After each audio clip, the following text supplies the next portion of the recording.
Sejak tahun 1873 hingga 1904, Belanda terlibat perang dengan Kesultanan Aceh yang disebut dengan Perang Aceh. Perang Aceh menjadi salah satu perang terlama di dunia. Upaya Belanda untuk dapat menguasai seluruh wilayah Sumatera ini terganjal di wilayah Aceh karena kerasnya perjuangan mereka. Selain itu, kurangnya informasi tentang daerah tersebut juga telah membuat Belanda benar-benar kewalahan. Dengan pertahanan seperti itu, Aceh menjadi kota yang sangat sulit untuk ditaklukkan oleh Belanda. Perang Aceh terjadi karena keinginan Belanda untuk menguasai Aceh seiring dibukanya terusan Suez pada tahun 1869, di mana kedudukannya akan semakin penting baik dari segi strategi perang maupun jalur perdagangan.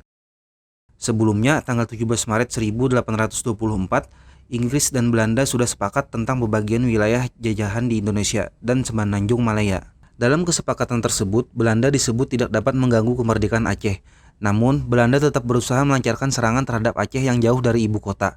Kewaspadaan Sultan Aceh meningkat dan bersiap untuk menghadapi segala konsekuensinya.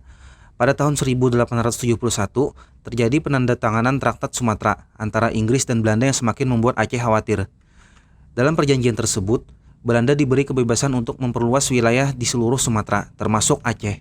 Usai surat perjanjian tersebut, Belanda melancarkan agresinya pada 5 April 1879, dipimpin Jenderal J.H.R. Kohler, yang dikenal sebagai seorang perwira yang memiliki banyak prestasi di bidang militer, dan Kohler adalah orang yang tepat, menurut Gubernur Jenderal Hindia Belanda, James Loudon.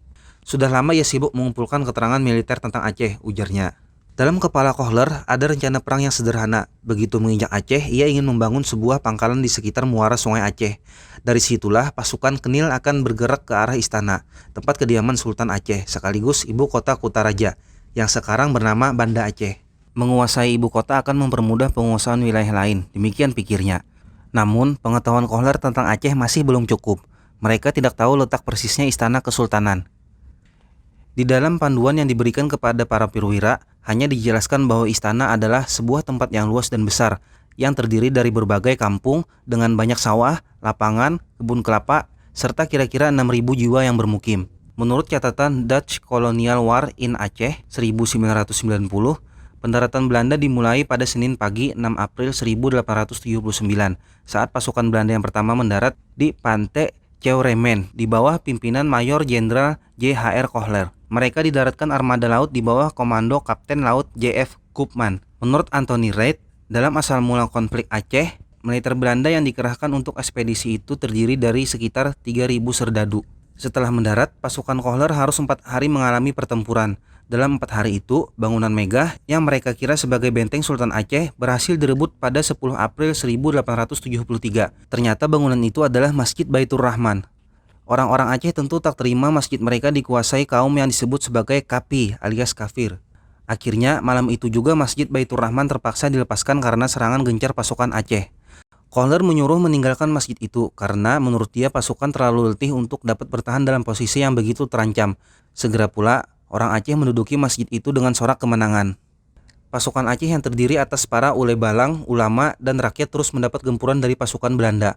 Rakyat Aceh gagah berani dalam perang, pantang mundur, mati dalam perang lebih mulia daripada menyerah kepada penjajah. Aceh juga didukung dengan lokasi yang dikelilingi oleh gunung, yang menjadi senjata alam yang sangat ampuh untuk membuat stamina penjajah terkuras dalam perang. Masjid Baitur Rahman pun lalu berusaha direbut lagi oleh Kohler beserta pasukannya. Pada 14 April, dengan mengerahkan seluruh kekuatannya, langsung di bawah komando Kohler sendiri, tentara Belanda merebut lagi Masjid Baitur Rahman. Tetapi, tembakan pembidik Aceh telah merenggut nyawa Kohler, sehingga rencana penyerangan selanjutnya menjadi tak terkendali. Seraya mengusung jenazah sang panglima, tentara Belanda terpaksa mundur ke arah pantai. Pengganti Kohler, Kolonel Van Dalen, tak diberi rencana lanjutan oleh Kohler yang malang itu. Namun, sebelum benar-benar mundur, pasukan Belanda terus berusaha menghantam benteng Aceh, di tengah ganasnya para pejuang Aceh yang tak takut mati. Pada 16 April, 2 batalion militer Belanda berusaha menyerang tempat yang dianggap istana itu. Tetapi mereka harus mundur dengan meninggalkan 100 orang tewas dan luka-luka. Kolonel Van Dalen dan para perwiranya pun memutuskan untuk mundur. Belanda menderita kerugian yang sangat besar. Untuk mengalahkan pertahanan dan perlawanan Aceh, Belanda memakai tenaga ahli Dr. Christian Snok Hurgroni yang menyamar selama 2 tahun di pedalaman Aceh untuk meneliti kemasyarakatan dan ketatanegaraan Aceh. Hasil kerjanya itu dibukukan dengan judul Rakyat Aceh atau The Acehers. Dalam buku itu disebutkan strategi bagaimana untuk menaklukkan Aceh. Usulan strategi Snock-Horgony kepada gubernur militer Belanda, Johannes Benedictus van Heutz, adalah supaya golongan Kaumala, yaitu sultan yang berkedudukan di Kaumala, dengan pengikutnya dikesampingkan dahulu, tetap menyerang terus dan menghantam terus kaum ulama. Jangan mau berunding dengan pimpinan-pimpinan gerilya. Mendirikan pangkalan tetap di Aceh Raya. Menunjukkan niat baik Belanda kepada rakyat Aceh dengan cara mendirikan langgar, masjid, memperbaiki jalan-jalan irigasi, dan membantu pekerjaan sosial rakyat Aceh. Ternyata siasat Dr. Snock-Horgony diterima oleh Van Heutz. Kemudian Dr. Snock diangkat sebagai penasihatnya. Taktik perang gerilya Aceh kemudian ditiru oleh Van Heutz, di mana dibentuk pasukan Marchause yang dipimpin oleh Hans Christoffel dengan pasukan kolone macan yang telah mampu dan menguasai pegunungan-pegunungan, hutan-hutan rimba raya Aceh untuk mencari dan mengejar gerilyawan-gerilyawan Aceh. Taktik berikutnya yang dilakukan oleh Belanda adalah dengan cara penculikan anggota keluarga gerilyawan Aceh. Misalnya, Christoffel menculik permaisuri Sultan dan Tengku Putro. Panglima Polim pun juga sempat ditangkap oleh Belanda. Namun, Panglima Polim dapat meloloskan diri, tetapi sebagai gantinya ditangkap putra Panglima Polim, Cut Po Radeu, saudara perempuannya dan beberapa keluarga terdekatnya. Akibatnya, Panglima Polim menyerahkan senjata dan menyerah ke Laksomawe pada Desember 1903. Setelah Panglima Polim menyerah, banyak penghulu-penghulu rakyat yang menyerah mengikuti jejak Panglima Polim. Taktik selanjutnya yaitu pembersihan dengan cara membunuh rakyat Aceh yang dilakukan di bawah pimpinan Godfried Conrad Ernest van Dalen, seperti pembunuhan di Kutareh yang terjadi pada tanggal 14 Juni 1904, di mana 2.922 orang dibunuhnya, yang terdiri dari 1.773 laki-laki dan 1.149 perempuan. Kondisi rakyat Aceh mulai melemah karena kematian dari beberapa pemimpinnya. Terlebih, strategi merusak dari dalam yang dijalankan Snock-Horgony juga berjalan dengan mulus dan semakin memperlemah pasukan dan rakyat Aceh.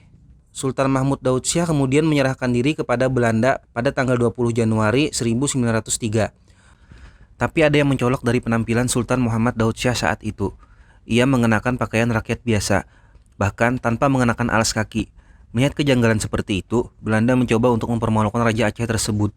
Kemudian menyodorkan sebuah surat yang sudah dikonsep oleh Belanda yang berisi tentang pasal-pasal penyerahan kekuasaan Kerajaan Aceh kepada pemerintahan kolonial Belanda. Sultan Muhammad Daud Shah merobek surat itu di hadapan para jenderal dan pejabat kolonial Belanda di Aceh. Dengan lantang, ia berkata bahwa yang turun dari medan perang itu adalah Muhammad Daud Shah pribadi, bukan atas nama Sultan Aceh, karena urusan pemerintahan dan peperangan telah diserahkannya kepada ulama dan kabinet perang kerajaan Aceh.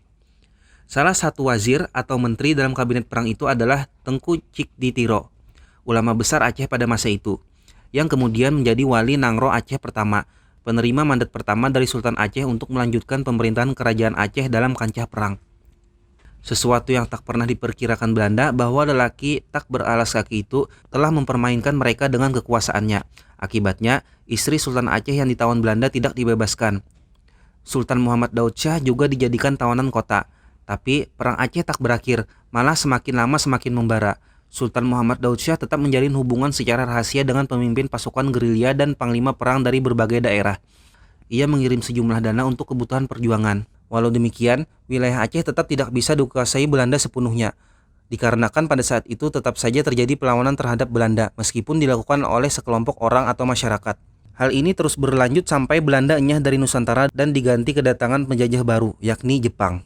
Namun, perlawanan rakyat Aceh yang dipimpin ulama terus berlangsung hingga Aceh kelak bergabung dan menjadi daerah modal kelahiran Republik Indonesia pada tanggal 17 Agustus 1945. Jenderal Gerardus Petrus Booms menyatakan Aceh sebagai bangsa maut.